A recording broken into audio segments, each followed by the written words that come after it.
नमस्कार प्यारे दोस्तों, आप सभी का हार्दिक हार्दिक स्वागत है आपके अपने सबसे फेवरेट वोकेबलरी के शो दी सानू सर शो में। तो शुरुआत करते हैं अपने आज के इस धमाकेदार शो की। सबसे पहले जो हमारे आज की वोकेब्स रहेगी वो रहेगी हमारे सिनोनिम्स की। चलो, सबसे पहला वर्ड है फास्ट। द वर्ड इज मेरे लाडले फास्ट। तो फास्ट का सिनोनिम अगर मैं आपसे बोलूं तो हर बच्चे जानता है क्विक, और क्विक के साथ फिक्स प्रीपोजिशन आपकी आती है एट। क्या आती है आपकी? हमेशा आती है फिक्स प्रीपोजिशन एट। ठीक है।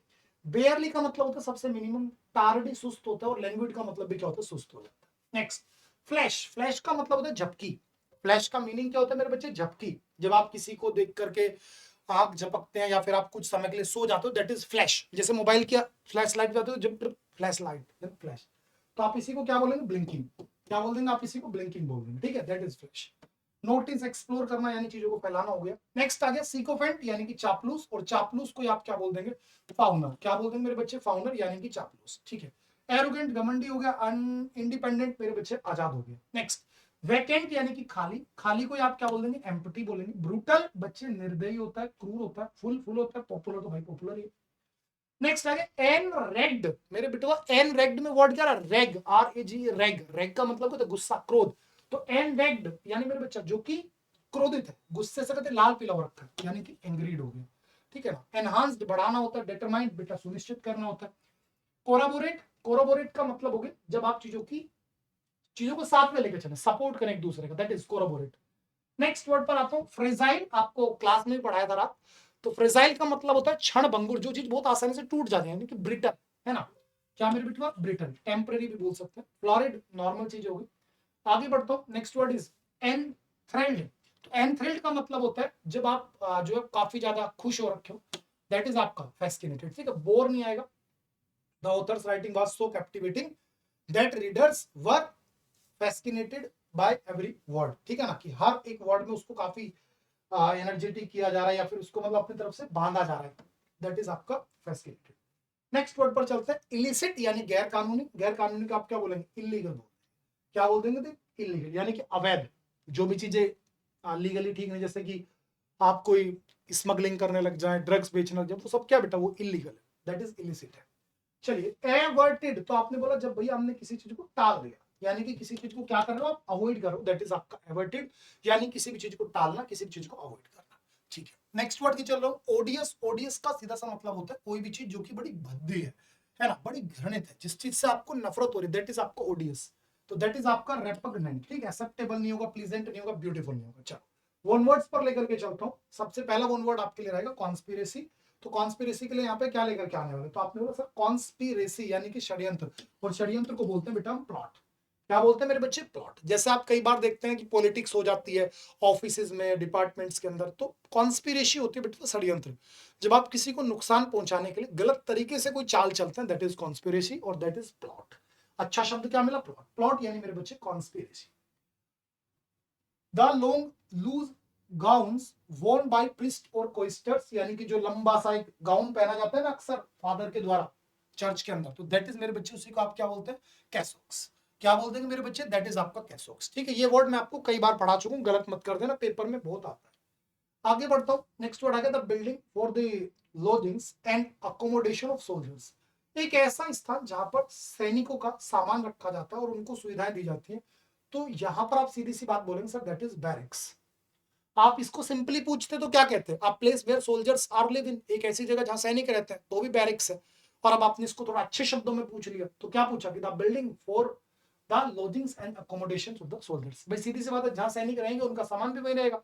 ऐसा तो है नहीं कि वो अपना बस्ता कहीं अलग रखेंगे। ठीक है, हॉस्टल्स नहीं होगा। मिंट्स, मिंट्स होते बेटा जहाँ टकसाल, मतलब जहाँ पे सिक्के बनते हैं। अ वर्ड, नंबर और other figure that looks the same when viewed और रोटेटेड अपसाइड और डाउनसाइड। तो कोई भी एक ऐसा वर्ड जो आगे से पढ़ लो पीछे से पढ़ लो, जैसे कि मैं सही मायने बात करूं तो नमन। जैसे एक वर्ड होता है बेटा नामन, है ना। नमन शब्द को देखो, इधर से पढ़ो उधर से। मैंने बोला नितिन, तो आप इसको इधर से पढ़ो इधर से पढ़ो, सेम है। तो ऐसे जो शब्द होते हैं दैट इज आपका एम्बीग्राम। उन्हीं को आप क्या बोलते हैं लड़ने? एम्बीग्राम। एक वर्ड होता है एलिट्रेशन। एलिट्रेशन का मतलब होता है बार बार रिपीटिशन होना, किसी चीज की पुनरावृत्ति, यानी कि जब आप चीजों को देख कर बार बार रिपीट कर रहे हैं। डिपार्टिंग और हैविंग, सॉरी, डिपार्टिंग और having departed from a country to settle elsewhere. जब आप अपने देश को छोड़कर के किसी दूसरे देश में जाकर के सेटल हो जाए, दैट इज मेरे बच्चे आप वहां के लिए हो एमिग्रेंट, है ना। आप हमारा देश छोड़ के जा रहे हो अपना, तो दैट इज बेटा एमिग्रेंट यानी प्रवासी। एक्स कम्युनिकेट नहीं होगा, इमिग्रेंट जब कोई दूसरा देश छोड़ करके हमारे देश में आके बसे तो वो इमिग्रेंट। और जब अपना नॉर्मल स्थान छोड़कर किसी दूसरे स्थान पर आप काम करने जाओ देश के अंदर ही, दैट इज माइग्रेंट। नेटिव मूल निवासी होता है जिसको आप एबोरिजिन्स भी कहते हैं, जो किसी भी जगह के मूल निवासी, दैट इज एबोरिजिन्स। और room for cleaning and storing dishes, बेटा डिशेस का मतलब होता है बर्तन, है ना, and cooking utensils and for doing messy kitchen works, यानी कि हमारी रसोई के अंदर का वो स्थान जहां पर हम अपने बर्तन धुलते हैं या फिर और चीजें धुलेंगे, साफ सफाई करेंगे, दैट इज मेरे बच्चे आप क्या बोलेंगे, स्क्यूलरी। क्या बोल देंगे आप उसी को, स्क्यूलरी। रसोई के अंदर स्पेशली वो पार्ट जहां सिंक वगैरह लगी होती है। सैनिटोरियम आरोग्य धाम होता है जहां पर चीजें धीरे धीरे आप रिकवर कर रहे हो। डोरमिटरी बेटा हॉस्टल का ही सिनोनिम है। डोरमिटरी जो बोलते हैं लाडले, शयन कक्ष बोलते हैं। हॉस्टल जो बोलते हैं ना, हॉस्टल छात्रावास, उसी को डोरमिटरी बोल सकते हैं, और ओवरले नहीं होगा। नेक्स्ट आ गया the act of talking to oneself often audibly, जब आप खुद से बात करें, काफी मतलब बोल बोल करके जो दूसरा भी सुन सके, जब आप खुद से बात करें लाडले, दैट इज सोलियोलोकी। ध्यान रखना, सोलियो यानी अकेला, सोलियोलोकी जैसे सोलियोगैमी, जब व्यक्ति खुद से शादी कर ले, एक दो केस सुने थे आपने, ठीक है, सोलियोलोकी। चलो, सोलिट्यूड तन्हा जीवन जीना, बिल्कुल अकेले जीवन जी रहे। डायलॉग दो लोगों के बीच में संवाद होता है। और मोनोलॉग जब एक ही व्यक्ति डायलॉग डिलीवरी करेगा, दैट इज मोनोलॉग। जैसे हमारा जो इंटरेक्शन हो रहा है उसमें मोनोलॉग चल रहा है, मैं अकेला ही आपके सामने मेरे बच्चे डायलॉग डिलीवर कर, दैट इज मोनोलॉग है। अगर मैं और आप सामने आमने सामने बैठ जाए तो डायलॉग सोने शुरू हो जाएंगे। और मैं अकेला बैठा हूं कहीं पे, है ना, और अकेला खुद से बात कर रहा हूं, यार जानू ये हो गया भाई, कैसे बच्चे कर रहे, अब की बार तो तू गड़बड़ कर, जो भी, दैट इज सोलियोलोकी। ठीक है। और देखो, जब कोई व्यक्ति नींद में चले तो सोम नाम बुलिस्ट, और जो व्यक्ति नींद में बोले सोम नाम लोकाक्विस्ट। ध्यान रखें। Next, the sink is closed due to solid materials, की जो सिंक है वो क्लोज हो गई। तो बेटा सिंक क्या होता है लाडली, आप बोलोगे भैया डूबना, मैं बोला ना, डूबना नहीं होता। एक ऐसा बड़ा सा बर्तन टाइप में जो कि बर्तन धुलने के लिए बना हो, दैट इज सिंक। समझ लो, जब नॉर्मली बच्चा क्या होता है, सिंक होता है, एक ड्राउन होता है ना, दोनों का मतलब डूबना होता है। सिंक किसी नॉन लिविंग थिंग का डूबना, जहाज का, नाव का, और ड्राउन किसी इंसान का डूबना। तो बच्चा इसी को लेके चला जाता है, तो ड्राउन इन वाटर, ये आंसर बहुत लगाते हो आपकी, पानी में डूब जाना, जबकि गलत हो जाएगा अगर ये कर दिया तो। ठीक है, चलो आगे बढ़ता हूँ। A grand function was organized to honor the person who had died for a noble case, यानी कि कोई भी एक ऐसा व्यक्ति जो कि किसी भी एक महान काम के लिए अपने प्राणों की आहुति दे दिया, दैट इज शहीद। और शहीद को बोलते हैं मार्टिर। क्या बोलते हैं लाडले, मार्टिर। वॉलंटियर स्वयं सेवक होता है, प्रोफिट दार्शनिक होता है, फिलैंथ्रोपिस्ट मेरे बच्चे जन हितोषी होता है, जन कल्याणकारी होता है। A medicine to counteract the effect of another medicine, एक ऐसी दवाई जिससे कि आप दूसरी दवाई के प्रभाव को कम कर सकें, तो उसी को आप बोलते हैं एंटीडोट। डॉक्टर बोलते हैं ना कि एंटीडोट चाहिए, इसका एंटीबायोटिक्स लगा दे, तो वो एंटीडोट होता है। जैसे आपने एक मूवी देखी होंगी, अक्सर मूवीज में लड़ाई एंटीडोट की होती है, इसका एंटीडोट चाहिए, ये वायरस फैला देगा, इसका एंटीडोट ये, तो बेटा दैट इज एंटीडोट, यानी कि एक ऐसी मेरे बच्चे दवाई जिससे कि चीजों का मतलब हम जो इफेक्ट है वो कम कर सके, दैट इज आपका एंटीडोट। आपने बोला ठीक है भैया, दैट इज एंटीडोट। ठीक है, चलो। एंटीबायोटिक जो नॉर्मली गलन सड़न को रोके। कॉन्टिन्यूसली कंप्लेनिंग, जब आप किसी चीज के बारे में लगातार शिकायत कर रहे हो, तो दैट इज मेरे बच्चे क्या होगा आपका, वीनिंग, है ना, गुर्राना बार बार मन ही मन में। ग्राउंटिंग घुर्राना, गुस्सा दिखाना किसी पर। क्राइंग रोना, और जेस्टिंग मजाक उड़ाना उसकी।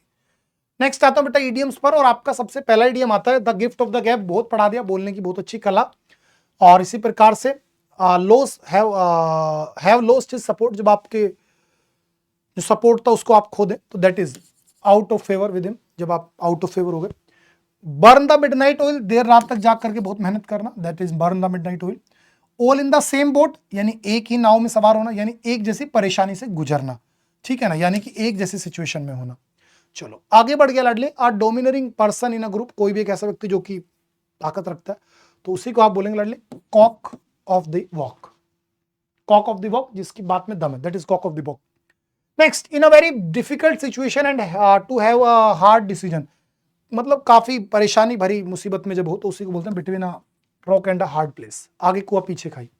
एन ओपन बुक, खुली किताब, यानी एक ऐसा व्यक्ति जो कुछ भी छिपाए ना, दैट इज मेरे बच्चे आपका क्या हो गया, ओपन बुक। चलो आगे बढ़ता हूं दोस्त। वेरी हैप्पी एंड डिलाइट, जब बहुत ज्यादा खुश होते हैं तो ऑन क्लाउड नाइन, है ना, चलो कोई दिक्कत नहीं है। ब्रोड टू लाइट, किसी चीज को सबके सामने लेकर के आना, संज्ञान में लाना। टू डिस्क्लोज, है ना, इसी को आप बोलते हैं स्पिल द बीन्स, यानी राज को उजागर करना।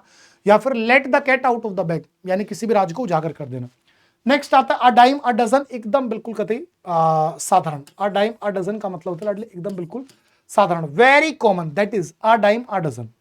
स्पिल द बीन्स अभी मैंने आपको पढ़ा दिया, जब आप किसी भी राज को उजागर करते that is spill the beans. चलिए, तो इसी के साथ आज का हमारा ये शानू सर शो कंप्लीट होता है। और अगर आप में से कोई भी ऐसा बच्चा है जो कि सुपर पास में अभी तक सब्सक्रिप्शन नहीं लिया है, मेरे बच्चे जरूर ले लो, क्योंकि यहाँ पे एक सब्सक्रिप्शन में सब कुछ हम आपको दे देंगे।